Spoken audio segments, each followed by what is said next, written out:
Hello everyone and welcome you all to my channel.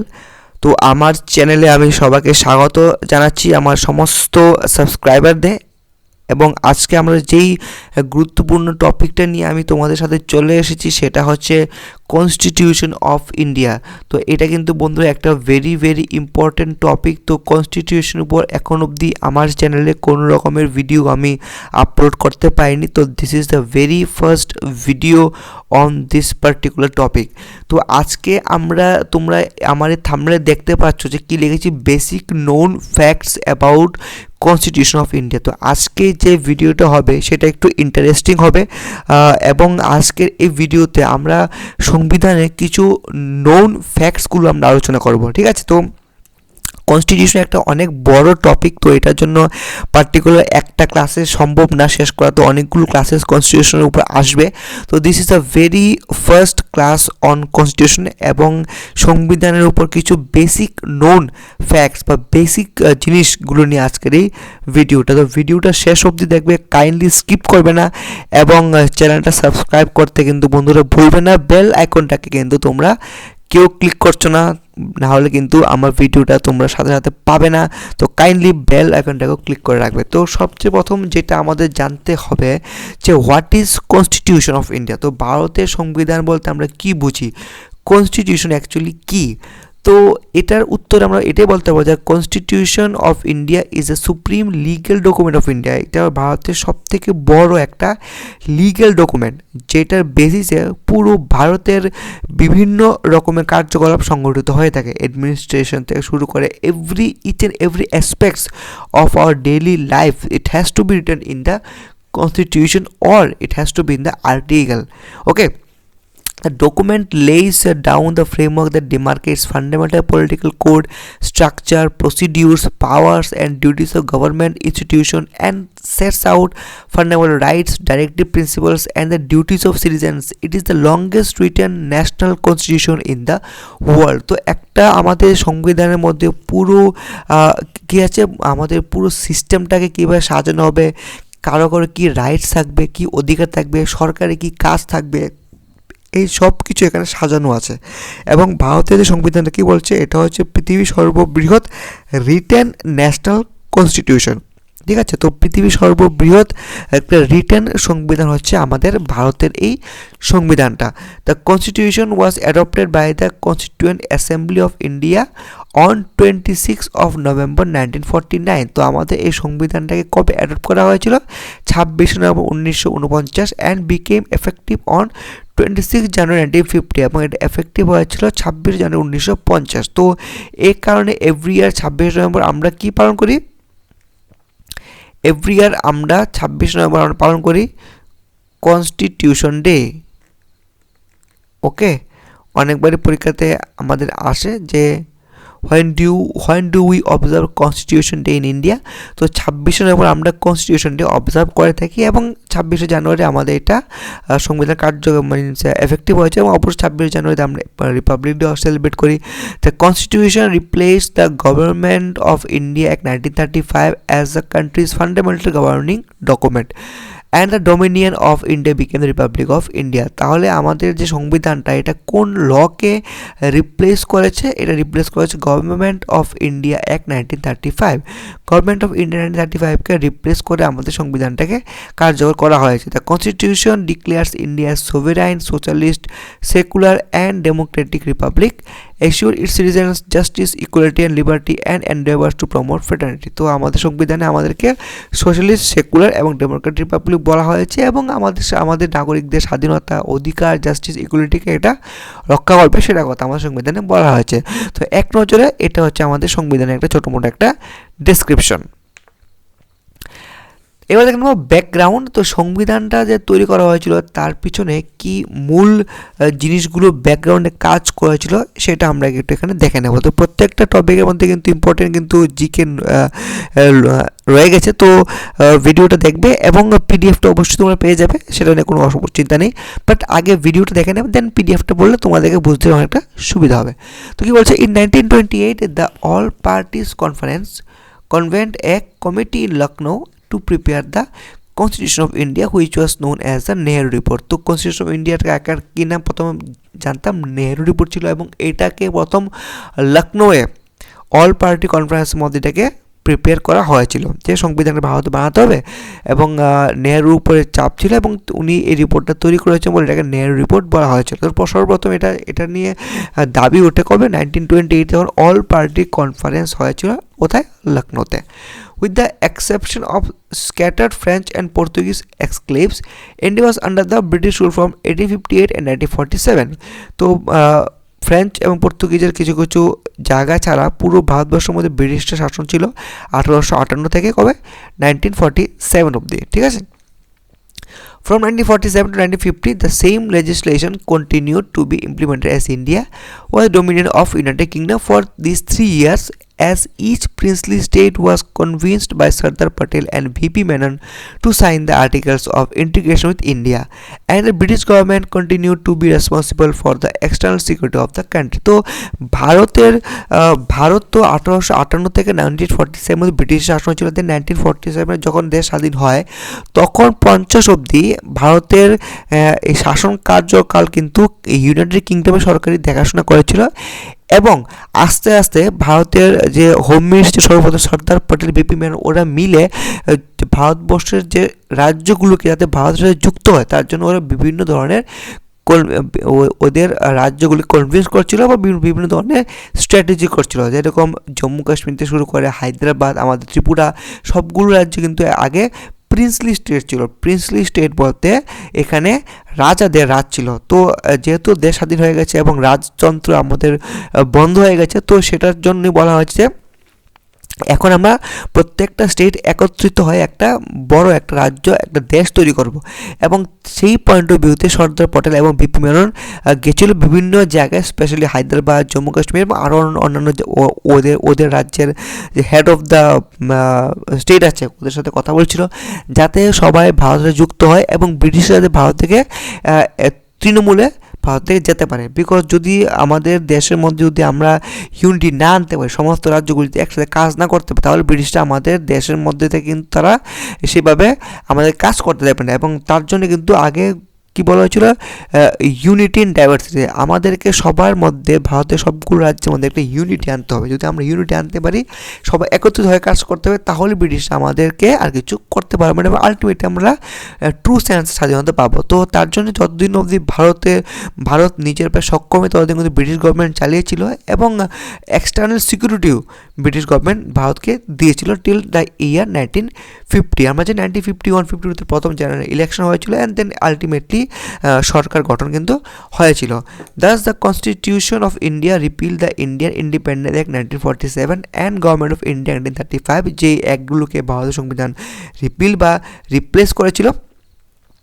When it became effective on 26 January 1950, Articles 5, 6, 7, 8, 9, 60, 324, 366, 367, 379, 380, 388, 391, 392, 393 and 394 of Constitution came into force on November 26, 1949, and the remaining articles became effective on 26 January 1950, which is celebrated every year in India's Republic Day. তো 1950 26শে জানুয়ারিতে কিন্তু বন্ধুরা কি বলছে যে article যে 5, 6, 7 বা এই আর্টিকেলগুলো প্রথমে কিন্তু 26শে নভেম্বর 1949 লাগু হয়েছিল, এবং বাকি যে আর্টিকেলগুলো ছিল সেগুলো রিপাবলিক ডের দিন 26শে জানুয়ারিতে কার্যকর এটা হয়েছিল। তো এটা আমরা যদি দেখি ভারতের সংবিধানের পিছনে যে ব্যাকগ্রাউন্ডে কাজ হয়েছিল সেটা আমরা এখানে দেখলে কিছু জানতে পারবো।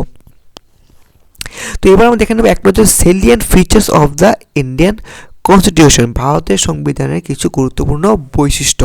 তো বৈশিষ্ট্য কী কী আছে? সর্বপ্রথম the constitution of India is a foundational document that governs India. It is not only the highest law in the country but also a symbol of India's values and governance. Adopted in 1950, it shapes India's political landscape and ensures rights and freedoms for all its citizens. তো যে কোনো সংবিধানের এবং ভারতের সংবিধানের সর্বপ্রথম কাজ হলো যে ভারতের নাগরিকদেরকে স্বাধীনতা দেওয়া, এবং তার জন্য ভারতের নাগরিককে কিছু গুরুত্বপূর্ণ অধিকার দেওয়া হয়েছে। আমরা এখানে দেখে নেব কিছু সেলিয়েন্ট ফিচার্স, যে আমাদের সংবিধানে তার কিছু গুরুত্বপূর্ণ ফিচার্স আছে, সেগুলো কী কী? নাম্বার 1, লেংথিয়েস্ট রিটেন কনস্টিটিউশন, ভারতের সংবিধান পৃথিবীর সর্ববৃহৎ রিটেন সংবিধান। দেন নাম্বার 2, ড্রন ফ্রম ভেরিয়াস সোর্সে, বিভিন্ন দেশের সংবিধান থেকে আমরা বিভিন্ন ইম্পর্টেন্ট টপিকগুলো আমরা এখানে নিয়ে আমাদের সংবিধানটাকে এনরিচ করেছি। Blend of rigidity and flexibility, আমাদের সংবিধান যে যতটা রিজিড ততটা ফ্লেক্সিবলও আছে। Number 4, federal system with unitary bias. Parliamentary form of government আমাদের এখানে আছে। Synthesis of parliamentary sovereignty and judicial supremacy. Integrated and independent judiciary. Fundamental rights আমাদের সবার আছে। Directive principles of state policy.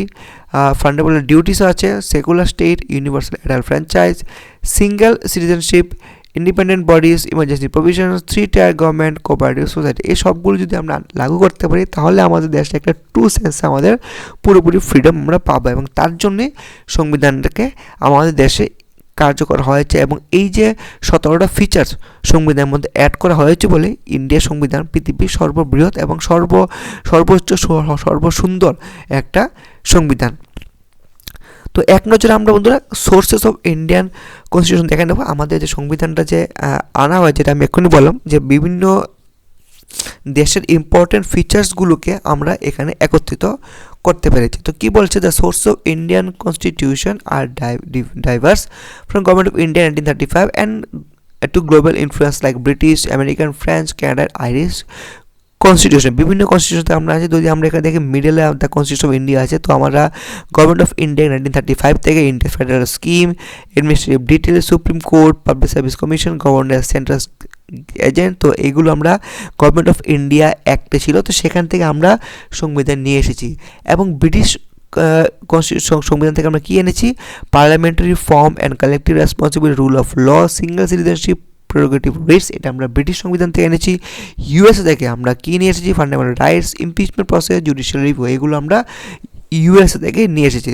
এবং এখানে আরও আছে, দেখবেন না, কানাডা থেকে আমরা কী কী এনেছি, strong centre, residuary power, supreme court's advisory jurisdiction, appointment of governor, এটা আমরা কানাডা থেকে এনেছি। ফ্রান্স থেকে আমরা কি এনেছি, liberty, equality, fraternity, republic. South Africa থেকে আমরা এনেছি ইলেকশনস অফ রাজ্যসভা মেম্বার্স। আমরা জার্মানি থেকে কী কী পেয়েছি, suspension of fundamental rights during emergency. Japan থেকে আমরা এনেছি procedure established by law. USSR, বর্তমানে রাশিয়া থেকে আমরা এনেছি social justice, fundamental duties. Ireland থেকে আমরা এনেছি DPSP, directive principles of state policy, nomination members in Rajya Sabha. এবং অস্ট্রেলিয়া থেকে আমরা এনেছি interstate trade, joint sitting, concurrent list. তো এই সবগুলো কিন্তু খুবই ইম্পর্টেন্ট, বিকজ আমাদের পরীক্ষাতে প্রায় প্রশ্ন আসে যে আমাদের সংবিধানের এই ফিচার্সটা আমরা কোন দেশের সংবিধান থেকে নিয়ে এসেছি। তো এটা তোমাদের একটা ইমেজের মধ্যে আমি দিয়ে দিয়েছি, তো এটা দেখে নেবে, তাহলে তোমাদের কিছু তোমাদের কিছু ক্লিয়ার হয়ে যাবে। ঠিক আছে, এটা হচ্ছে আমাদের একটা ভারতের সংবিধানের একটা সোর্স বা উৎস। তো এক নজরে আমরা এবার কিছু টাইমলাইন দেখে নেব, যে ভারতের সংবিধানের যে টাইমলাইন মানে প্রথম থেকে কী কী হয়ে এসেছে। প্রথম দেখে নেব 6 ডিসেম্বর 1946-এ formation of the constituent assembly. Then 9 December 1946-এ কী হয়েছে, ফার্স্ট মিটিং হয়েছে, was held in constitution hall. The first person to address was JB Kripalani Sachchidananda Sinha became temporary president. 11 December 1946-এ কী হয়েছে, the assembly appointed Rajendra Prasad as its president, H.C. Mukherjee and its vice president, and B.N. Rao as constitutional legal advisor. 13 December 1946, an objective resolution was presented by Jawaharlal Nehru laying down the underlying principles of the constitution. This later became the preamble of the constitution. তো আমাদের সংবিধানে যে সর্বপ্রথম যে একটা প্রস্তাবনা preamble আছে, সেটা জওহরলাল নেহরু কিন্তু প্রস্তাবিত করেছিলেন। 22 January 1947 objective resolution on unanimity adopted. 22 July 1947 আমাদের যে national flag, tricolour national flag adopt করা হয়েছিল। 15 November 1947 achieved independence, India split into the dominion of India and dominion of Pakistan. তো 15 অগস্ট 1947 ভারত এবং পাকিস্তান নামক দুটো দেশে জন্ম হয়েছিল। 29 August 1947 drafting committee appointed with B.R. Ambedkar as his chairman. B.R. Ambedkar ছিলেন ড্রাফটিং কমিটির চেয়ারম্যান, যিনি আমার সংবিধান রচনা করেছিলেন। The other 6 members of the committee were K Munshi, Mohammad Saadulla, Alladi Krishnaswami Ayyar and Gopalaswami Ayyangar, Devi Prasad Khaitan and B.L. Mitter. ওরা ছিলেন আমাদের সংবিধান যে রচনা হয়েছিল সেটার একটা team. 16 July 1948, along with Harendra Kumar Mukherjee, V.T. Krishnamachari was also elected as second Vice President of Constituent Assembly. 26 November 1949, the Constitution of India was passed and adopted by the Assembly. 24 January 1950, last meeting of Constituent Assembly. The Constitution who was signed and accepted with 395 articles, 8 schedule and 22 parts. Bharat সংবিধান কবে pass হয়েছিল? 24 জানুয়ারি 1950। তখন সর্বপ্রথম ভারতের initially আমাদের ছিল 395টা article, 8টা schedule এবং 22টা part. 26 January 1950, the Constitution finally came into force. The process took 2 years, 11 months and 18 days at a total expenditure of rupees 6.4 million to finish. তো 6.4 মিলিয়ন খরচা হয়েছিল এবং আলটিমেটলি 2 বছর 11 মাস 18 দিন সময় লেগেছিল আমাদের এই সংবিধানটাকে তৈরি করতে। তো ফাইনালি 26 জানুয়ারি 1950 আমার সংবিধানটা কিন্তু গৃহীত হয়েছিল। তো আমরা প্রায় আমাদের ভিডিও শেষের প্রান্তে চলে এসেছি এবং আমাদের শেষ করার আগে আমরা দেখে নেব ইমার্জেন্সি প্রভিশন আমাদের কি আছে। এটা আরেকটা ইম্পর্টেন্ট। আমাদের যে ইমার্জেন্সি আছে, আমাদের 3 ধরনের ইমার্জেন্সি হয়। একটা হচ্ছে ন্যাশনাল ইমার্জেন্সি, এটা আমাদের হয় আর্টিকেল 352 লাগু করলে। এখানে ওয়ার অ্যাকশনাল অ্যাগ্রেশন যদি এরকম সিচুয়েশন আসে, আর্ম রিবেলিয়ন হলে আমরা এটা জারি করতে পারি। একটা আছে প্রেসিডেন্টস রুল, আর্টিকেল 356 এর মধ্যে আছে। স্টেট ইমার্জেন্সি প্রেসিডেন্ট রুল হয় যখন কোনো রাজ্য সরকার ফেলিয়ার অফ কনস্টিটিউশন মেশিনারি হয়ে যায় বা failure to comply with the central direction, যখন সেন্টার তার ডাইরেকশন আমরা মানতে নাকচ হই কোন রাজ্য সরকার, এবং কোন রাজ্য সরকার যদি অক্ষম হয় ওই রাজ্য চালাতে, তখন ওই রাজ্যের মধ্যে রাষ্ট্রপতি শাসন দিয়ে সেখানে পরবর্তী সময় ইলেকশন করানো হয়। এবং আরেকটা হচ্ছে আমাদের article 360 financial emergency, threat to financial stability. যদিও এখন অবধি আমাদের দেশে কখনই কোনো ফিনান্সিয়াল ইমার্জেন্সি কিন্তু লাগু হয়নি। তো আজকের এই কনস্টিটিউশনের বেসিক ক্লাসটা আমি এখানে শেষ করছি।